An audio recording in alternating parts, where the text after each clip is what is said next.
Here we go again. Resurrected and kill all the problems again. Care for your time. You fail to take what's yours. You cry, you won't find a way. I see you tremble and fall. You're lying to your blind radiance.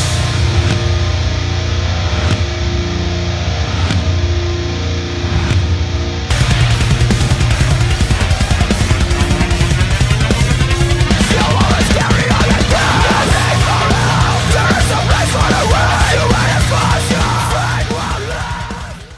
Hi, hier ist Caro von MoreCore.de und ich bin hier mit Josh von NORTHLANE und wir quatschen mal ein bisschen darüber, wie ihre Tour so war. Hey, how was your tour? It's the last day today. Wonderful, really good. Yeah, it's been a great time. Like much better than what we anticipated. We didn't really know, but the shows have been fantastic, and especially Germany and the UK. And there's the last show tonight. It's sold out, so I couldn't be happier.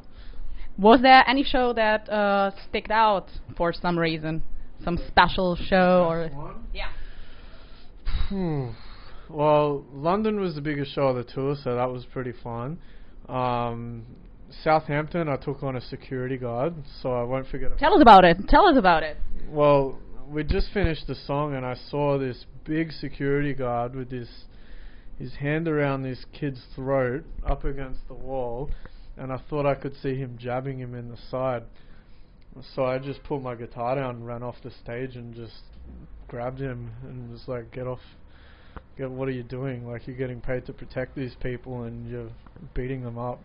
And then later that night, they started getting really lippy with us, and we almost had a fight out the front of the bus. Gus from Volumes grabbed one of them because he was being rude to me, and yeah, it was pretty bad. But a couple of other kids came out of the show saying that the security had hurt them as well. One of them, his nose was bleeding, so I gave him a free shirt. And yeah, thankfully we pursued the issue, and then the guy that was at fault got fired. So, you know. I actually read something about it, that there's a Facebook group about this guy, that there's actually rumors that he's done stuff like that before. Well, apparently. I never saw that. I got told that, but all I care about is, this guy was a problem. Now he can't abuse his position of power anymore, and now he can't harm people that, can't defend themselves against him, and he's out of a job, and that's where he deserves to be. You're completely right. Besides that, is there any funny tour tales you can tell us? Anything silly happened? Silly things happen every night on this tour. Give us an example. Oh my god, I don't know where to begin. Oh, it's honestly it's every single day. We're on tour with some very good friends of ours from back home called Hellions that we grew up with. So we stay some nights we've been staying up drinking and stuff till the sun comes up, and then a lot of silly things happen, but I don't want to go into specifics. Okay. Alright, no worries. Sometimes I get visited in my bunk in the middle of the night, and like guys or girls? Guys. Only guys?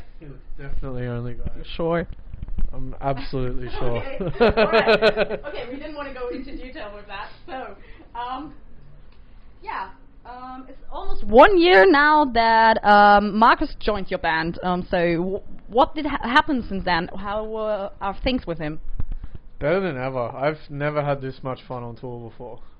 This has been the most fun I've ever had on tour. I'm really proud of Marcus for where he's come. You guys got to see his very first tour in the band where he was very green, and now I feel like we're a tighter unit than we've ever been, and I'm really excited about what we do next, because I feel like with our last record, Node, we only really scratched the surface of what he can do, and I'm just excited for what happens. So he was the right choice. Oh, undoubtedly. I'm just gonna move this one. Okay. Well, that's great. Yeah, but so you just re-released the song "Rot." Can you tell us why? We just wanted to record it with the rest of the album so it sounded consistent, and thought we could have done a better job. Like when we recorded that, Marcus had been in the band for like 2 weeks, not even. So, you know, he was still very fresh, and the recording situation wasn't totally ideal. Like, we were Skyping with our producer as we recorded it. And pardon me. Yeah, I don't know. We just wanted the consistency on the record, otherwise it wouldn't have sounded right. And it was definitely a song that we wanted to put on it. All right. You in your lyrics you deal with society issues, and what made you choose that topic? Well, when I was writing the lyrics for Note, I was thinking about what's important to me. What are things that I want to share that we haven't necessarily shared in our lyrics before, or maybe only touched on but didn't really delve into. And, you know, a lot of those for me personally are social issues rather than the more existential stuff that's already been done. I wanted to write stuff that hadn't been written in our band before, and share like the things that mattered to me personally, but they also matter to everyone else in the band. And I think in that way it's a record that's more reflective of the, you know, the whole 5 of us rather than just one person or, you know, a certain experience. All right. So one of the issues you're dealing with is that, well, obviously our generation does have a communication problem. So pretty much everything goes online. It's like WhatsApp, Facebook, and do you think we forget how to communicate face to face? Absolutely. I think social networking does a lot to bring us together, but in a way that's dehumanized. It's not the same as face-to-face contact. Like, it's not the same talking to someone through a screen than it is face-to-face, you know, and I feel like a lot of people cling on to, you know, what the public's perception of them is online, and what, you know, they try and paint their life in a certain way because they're not happy with it, rather than living in the real world and making the changes in their life that are going to matter. They're out there trying to impress people that don't really matter to them at the end of the day, and I think that's toxic.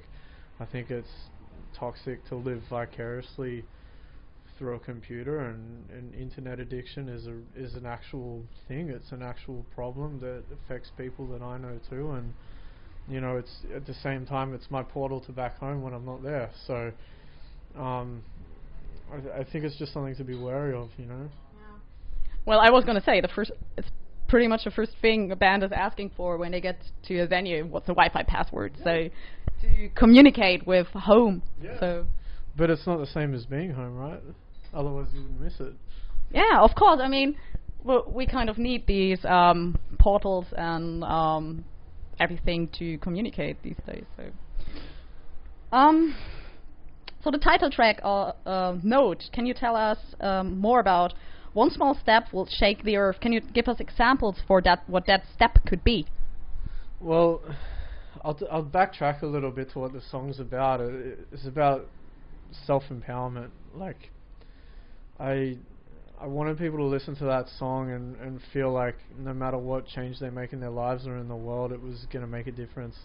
Because, you know, realistically, like, you can't change the world overnight, but you can take steps towards it, and everything that you do matters, whether it's taking direct action or just, you know, talking to people about whatever it is that concerns you. And one small step will shake the earth. It just means it doesn't matter, you know, how small of a change it is.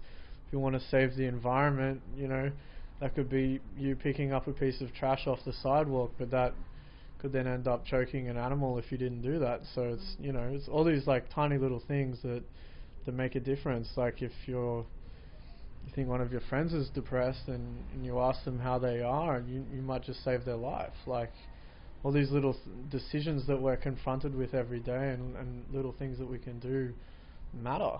and little things that people have done to me have had a profound impact on my life. Well, they definitely matter, and if it's not for a whole generation, it matters for you and maybe for the person next to you. So I just want people to feel like they do matter and they can make a difference. And I even think just the action of taking a stand against something or for something, is productive, because it's also like a self-reassurance that, oh yeah, I am important, I am doing this. Like, sometimes even I wake up some days and go, why the hell am I doing this? And then I think about it and go, well, no, like, it matters, because I can share these important things with people, and I can see the world while I do it. well, that's definitely true. I mean, you got to see so much. Of Europe. That's what I can tell for your last tour. But, well, for that you change stuff about people, I can definitely tell that there's people who are caring about your band and about your music. It even goes as far that they get elements of your designs and artworks tattooed. How does that make you feel when you see people having, for example, your triangle tattooed?